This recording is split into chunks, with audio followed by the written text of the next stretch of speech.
संसार में रहने की विद्या क्या है, इस बारे में सुनते हैं पूज्य स्वामी राम सुखदास जी महाराज की प्रवचन।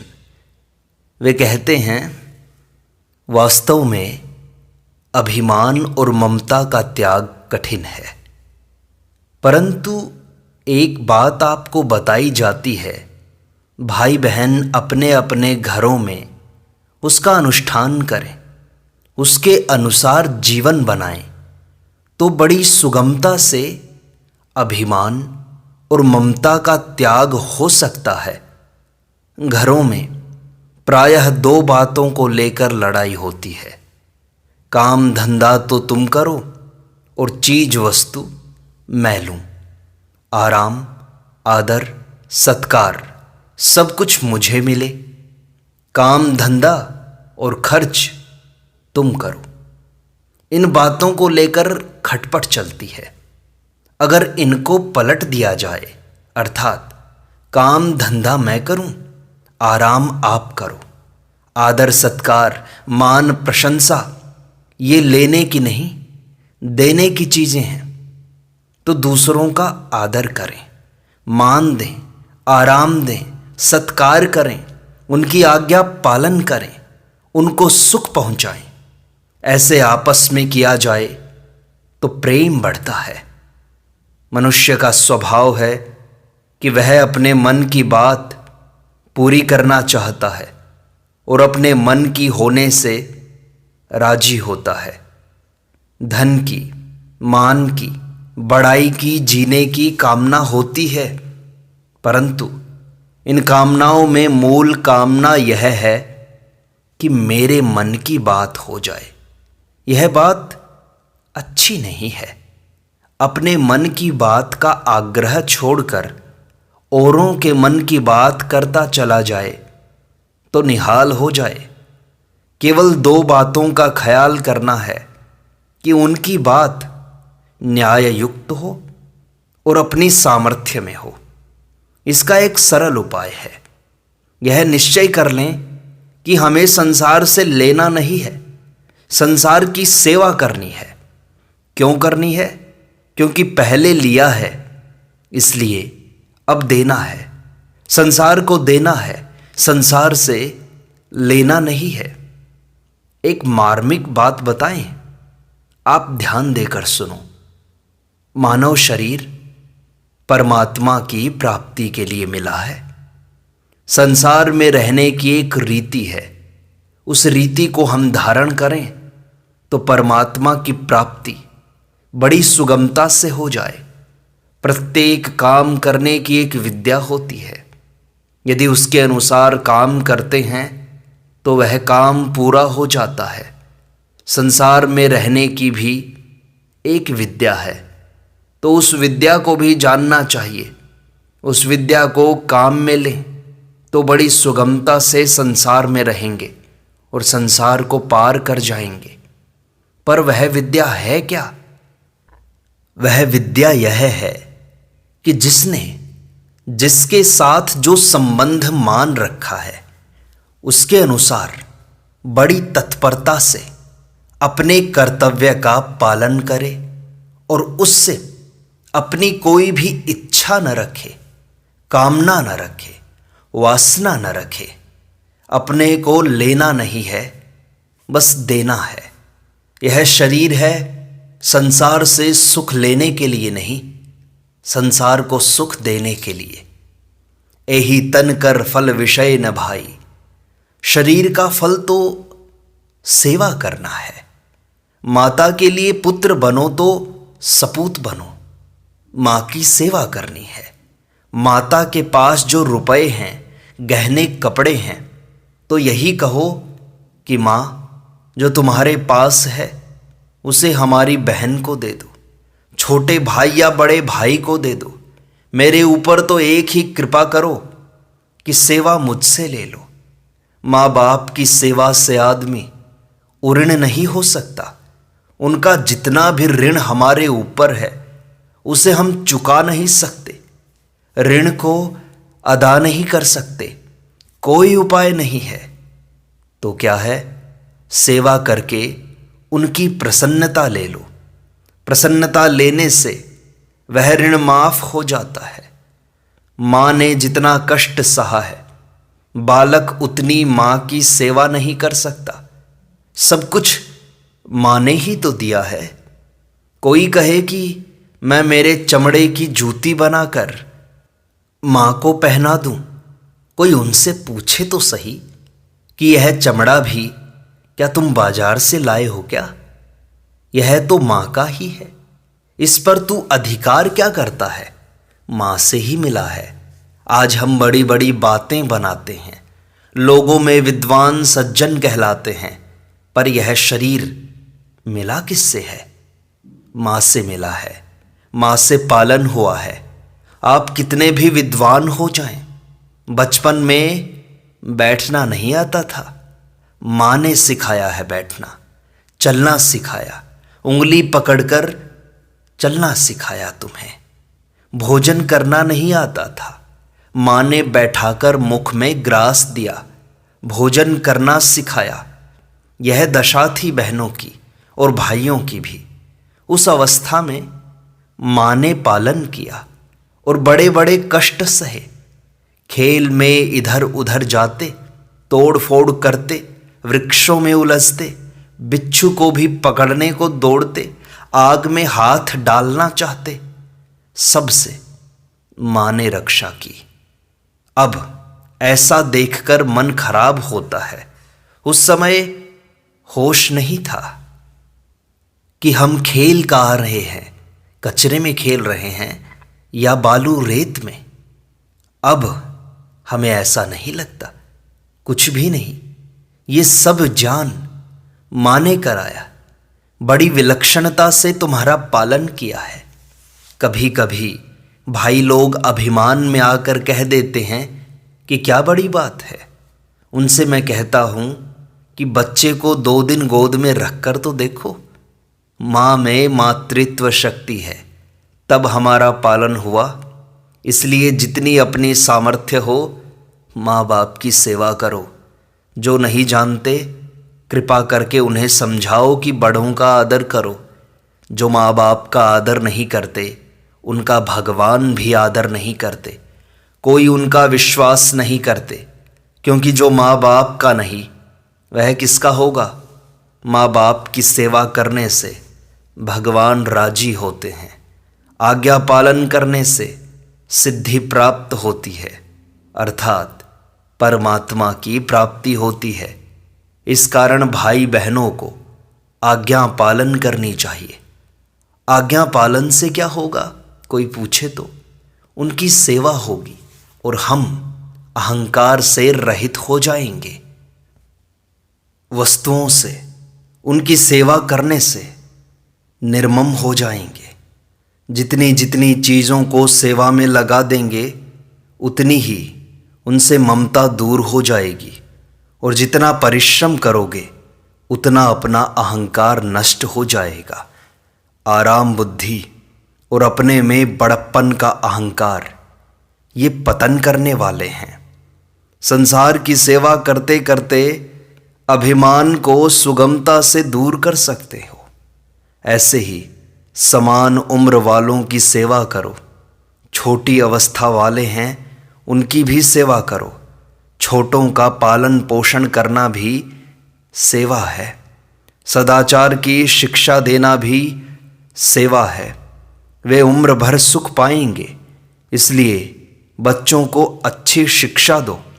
बेटा बेटी को अच्छी शिक्षा दो, जिससे वे अच्छे बन जाएं।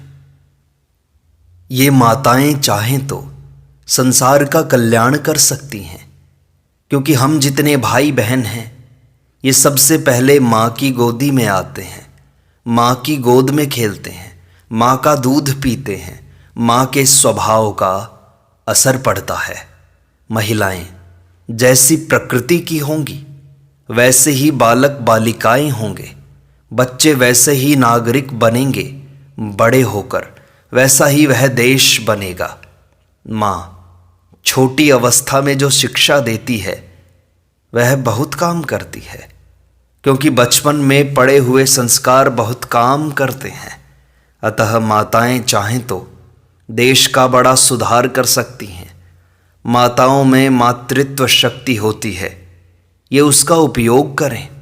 भगवान ने इन्हें शक्ति दी है। ये छोटी छोटी बालिकाएं हैं, ये भी अपने भाई बहन का जैसा पालन करती हैं। बड़े लड़के अपने भाई बहन का वैसा पालन नहीं करते। आप छोटे भाई बहन को बड़े भाई की गोदी में देकर देखो, थोड़ी देर बाद ही उनके हाथ पैर फूलने लगते हैं। लेकिन बहनें बड़े प्यार से पालती हैं। बहनें अपनी चीज़ें भी छोटे भाई बहनों को खिला देंगी। इसलिए यह शक्ति माँ बनने के लिए भगवान ने उनको दी है। यह जो शक्ति इन्हें दी है, यदि ये इस शक्ति का उपयोग करें तो बड़ी सुगमता से निर्मम हो सकती हैं। अब आगे की बात बताते हैं। संत के सत्संग मिलने के समान स्वर्ग और मुक्ति की भी तुलना नहीं हो सकती। समय इतना कीमती है, समय मिले तो इसे बेकार मत जाने दो। इस समय को उत्तम से उत्तम, ऊंचे से ऊंचे काम में लगाओ। धन की लोग बड़े आदर के साथ रक्षा करते हैं, तिजोरी में बंद कर देते हैं। धन तो तिजोरी में बंद हो सकता है, पर समय तिजोरी में बंद नहीं हो सकता। समय देने से धन मिलता है, धन देने से समय नहीं मिलता। समय तो हरदम सावधान होने से ही सार्थक होगा, नहीं तो निरर्थक बीत जाएगा। जिन लोगों ने समय का आदर किया है वे बड़े श्रेष्ठ पुरुष बन गए, वे अच्छे महात्मा बन गए। उन लोगों ने क्या किया है? जीवन का समय भगवत चरणों में लगाया है। संसार के भोगों से विमुख होकर परमात्म तत्व जानने के लिए समय लगाया है। वे संत और महात्मा बन गए। समय के बराबर कोई कीमती चीज नहीं संसार में। लव मात्र का सत्संग हो जाए, साधु महात्मा का संग हो जाए, भगवान का संग हो जाए, प्रेम हो जाए, भगवान में आकर्षित हो जाए, वह समय सबसे ऊंचा है। अतः इस समय को उत्तम से उत्तम काम में खर्च करो। स्वाध्याय करो, जप करो, कीर्तन करो, सेवा करो, अच्छी पुस्तकों का पठन पाठन करो। विषय भोगों में ताश, हंसी दिल लगी, नाच तमाशा, सिनेमा, बीड़ी सिगरेट आदि में समय बर्बाद मत करो। बीड़ी सिगरेट पीते हैं, चिलम पीते हैं। आप जरा विचार करो, आपके पास जो समय है उसमें भी आग लगाते हो, धुआं करते हो। धुआं हो गया धुआं। आपका जो समय है उसमें भी आग लगती है। पैसे गए, समय गया, स्वास्थ्य गया, स्वतंत्रता गई। राम राम राम राम। अरे फायदा क्या हुआ? किसी तरह का फायदा नहीं। जो नहीं पीते हैं उन्हें आपने गंदगी दे दी, उनकी नाक में भी धुआं चढ़ गया। एक संत से किसी ने पूछा, महाराज क्या आप बीड़ी पीते हो? तो वे बोले, पीते तो नहीं पर लोग पिला देते हैं। गाड़ी में बैठते हैं, लोग फूंक मारते हैं। अब क्या करें? तो जो नहीं पीना चाहे उन्हें लोग ऐसे पिला देते हैं। बताओ, उन्हें तंग किया, दुख दिया। कहा है दूसरों को पीड़ा दी तो आपको क्या मिला? दूसरों की स्वतंत्रता में भी बाधा डाल दी और आप सदा के लिए परतंत्र हो गए, वह भी धुएं के। ऐसे निकम्मे काम में समय लगाया, ये अच्छी बात नहीं। यह समय भगवान के लिए लगाओ तो भगवान मिल जाएं, भक्त बन जाओ। जिनके लिए भगवान कहते हैं, मैं हूँ संतन का दास, भगत मेरे मुकुटमणि। मुकुटमणि बन जाते हैं लोग। कौन? जो भगवान के चरणों में समय लगाते हैं। भगवान भी आदर करते हैं। उन्होंने क्या किया कि वे अपने समय को भगवान के चरणों में लगाने लगे। ऐसा समय ऐसे नष्ट करने के लिए है क्या? ताश खेलने में, जुआ खेलने में, पत्ते पीटने में समय लगा दिया। राम राम। इससे अच्छा विद्या अध्ययन करते, सेवा करते, दूसरों का उपकार करते तो समय का सदुपयोग होता, कितना बढ़िया काम होता।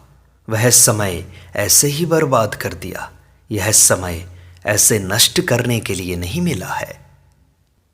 दूसरी बात, जो काम करें वह सुचारू रूप से करें। काम करने का तरीका, काम करने की विद्या बढ़ाते ही चले जाओ। लिखना, पढ़ना, बोलना, रसोई बनाना, कपड़े धोना, सफाई करना, झाड़ू देना, बर्तन आदि साफ करना बड़े सफाई से करो, बड़ी सुंदर रीति से करो। सुचारू रूप से काम करने में अच्छा काम होगा। नौकरी ही करना है तो नौकरी का काम ऐसे बढ़िया ढंग से करो कि जिससे मालिक प्रसन्न हो जाए। यदि मालिक कभी नाराज होकर निकाल भी दे तो निकालना तो पड़ेगा, पर आपने वहाँ काम धंधा करके जो विद्या हासिल कर ली, क्या वह उस विद्या को छीन पाएगा? नीति में आता है कि ब्रह्मा जी भी वापस नहीं ले सकते। काम करने की योग्यता है, आपका स्वभाव है, उसे कोई छीन नहीं सकेगा। वह गुण तो आपके पास सदैव रहेगा। वह कितनी बढ़िया बात है। थोड़े समय में, थोड़े खर्चे में बढ़िया काम हो जाए, ऐसा स्वभाव बनाओ जो सब लोग खुश हो जाएं, प्रसन्न हो जाएं। गृहस्थों में ऐसी बातें हमने सुनी है। जो माताएं बहनें चीज़ें अच्छी बनाती हैं उनका सब आदर करते हैं, पर इस बात का अभिमान नहीं करना चाहिए। अभिमान तो पतन करने वाला होता है। निर्ममो निरहंकारः, अहंकार तो छोड़ना है हमें। अरे काम धंधा करके फिर उससे भी अहंकार कर लो। इसलिए सुंदर रीति से काम करो, सुचारू रूप से काम करो। मान बड़ाई के लिए नहीं, रुपए पैसों के लिए नहीं, वाहवाही के लिए नहीं, अपना अंतःकरण शुद्ध करने के लिए, निर्मल करने के लिए, जिससे भगवान में प्रेम बढ़े। प्रेम बढ़ाने के लिए काम धंधा करो, सेवा करो। काम में चातुर्य बढ़ाने से आपकी मांग हो जाएगी। तीसरी बात, व्यक्तिगत खर्चा कम करो, दान पुण्य करो, बड़े बूढ़ों की रक्षा करो, दीनों की रक्षा करो, अभावग्रस्तों को दो, सेवा करो। पर अपने शरीर के निर्वाह के लिए साधारण वस्त्र, साधारण भोजन, साधारण मकान, उससे अपना निर्वाह करो। भाई बहन सबके लिए यह बड़े काम की बात है। जो खर्चीला जीवन बना लेता है वह पराधीन हो जाता है। खर्चा कम करना तो हाथ की बात है और ज़्यादा पैदा करना हाथ की बात नहीं। आजकल लोग खर्चा तो करते हैं ज़्यादा और पैसा कमाने के लिए, धन कमाने के लिए सहारा लेते हैं झूठ कपट, बेईमानी, धोखेबाजी, विश्वासघात का। इससे क्या अधिक कमा लेते हैं? अधिक कमा लें, यह हाथ की बात नहीं। खर्चा कम करना हाथ की बात है। जो हाथ की बात है उसे करते नहीं, और जो हाथ की नहीं है वह होती नहीं। दुख पाते रहते हैं उम्र भर। इस बात को समझ लें कि भाई अपने व्यक्तिगत कम खर्चे से ही काम चला सकते हैं। बढ़िया से बढ़िया माल खा लो और चाहे साधारण दाल रोटी खा लो, निर्वाह हो जाएगा। यदि शरीर बीमार है तो दवाई ले लो। निर्वाह की दृष्टि से तो कोई बात नहीं, परंतु स्वाद और शौकीनी की दृष्टि ठीक नहीं है। यह बहुत बड़ी गलती है। इससे बचने के लिए, स्वतंत्र जीवन बिताने के लिए खर्चा कम करो। एक साधक ने महाराज जी से पूछा, महाराज जी आपको पता नहीं, आजकल झूठ कपट के बिना निर्वाह नहीं हो सकता। कानून ऐसा बन गया, संसार ऐसा हो गया, इसलिए इसके बिना काम नहीं चलता। तो महाराज जी ने कहा, अच्छा भाई ठीक है, काम चलाओ। कितने दिन चलाओगे? 20 वर्ष, 50 वर्ष, 100 वर्ष, कितने दिन चलाओगे? इतना तो समय ही नहीं मिलता। अरे महाराज, अगर हम कमाएंगे नहीं तो मर जाएंगे, ऐसे नहीं कमाएंगे तो क्या हर्ज है भाई? आज बिना पाप के मर जाओ, बाद में भी मरना तो है ही। साथ में पाप की गठरी बांधकर क्या करोगे? अरे भाई, बिना पाप ही मर जाओ, क्या हर्ज है? पाप करने के लिए मानव शरीर मिला है क्या? पाप नहीं करेंगे, अन्याय नहीं करेंगे तो भगवान की तरफ बढ़ेंगे। इस प्रकार का निश्चय करके बहुत से लोगों ने मुक्ति पाई है। भाई, समय अच्छे काम में लगाओ, उत्तम काम करो, नीचा काम मत करो। हर भाई बहन को चाहिए कि पाप न करें, अंतःकरण को मैला न करें। सज्जनों, अंतःकरण को निर्मल रखो, यह जीवन पवित्र हो जाए, ऐसा अंतःकरण कर लो। इसीलिए यह मानव शरीर मिला है। अतः उत्तम से उत्तम काम में लगे रहना है, अन्यायपूर्वक काम नहीं करना है, ईमानदारी से अपना जीवन निर्वाह कर लेना है। आजकल तो माँ बाप बच्चों को व्यसन सिखाते हैं, खेल खेलना सिखाते हैं, चाय पिलाते हैं। छोटे छोटे लड़कों को आजकल के बच्चे दूध नहीं पी सकते, मलाई आ जाए तो घृणा करते हैं। बड़े आश्चर्य की बात है। ऐसे आप लोग बाल बच्चों को व्यसन मत सिखाओ। कपड़े आदि बढ़िया फैशन वाले पहनाकर राजी होते हैं कि हमारे बच्चे ठीक हो रहे हैं। अरे, उनकी आदत बिगड़ रही है बेचारों की। इसलिए सादगी रखो, अपने में भी सादगी, बाल बच्चों में भी सादगी।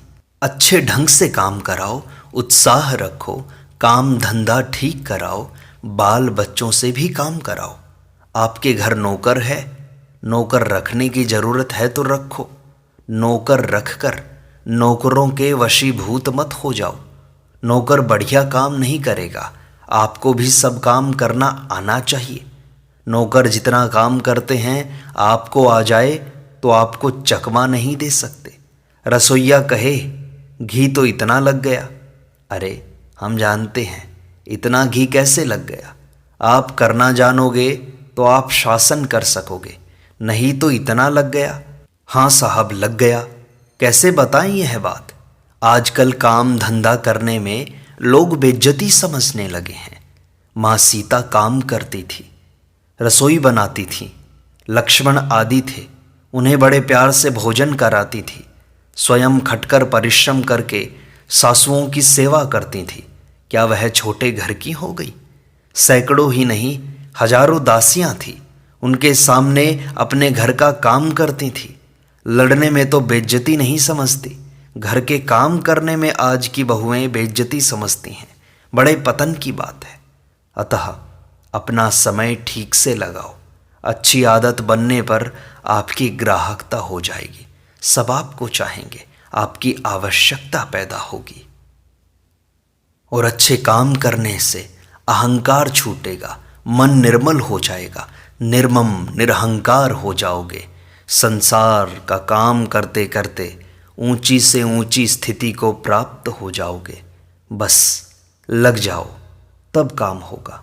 इसलिए भाइयों से बहनों से कहना है कि सत्संग सुनो और सुनने के अनुसार अपना जीवन बनाओ। ऐसा जीवन बनेगा तो जीवन निर्वाह होगा और मन में भी शांति रहेगी। इस प्रकार भगवत गीता व्यवहार में परमार्थ सिखाती है। युद्ध के समय में कह दिया, सुख दुखे समय कृत्वा लाभा लाभौ जया जयौ ततो युद्धाय युज्यस्व नैवं पापम अवाप्स्यसि। युद्ध से परमात्मा की प्राप्ति हो जाए, काम को भगवान का समझो, उत्साह से करो। सेवा करने वाला पवित्र हो जाता है। भगवान का भजन हरदम करते रहो, जिससे सद्बुद्धि कायम रहे, भगवान की याद बनी रहे। नारायण नारायण नारायण।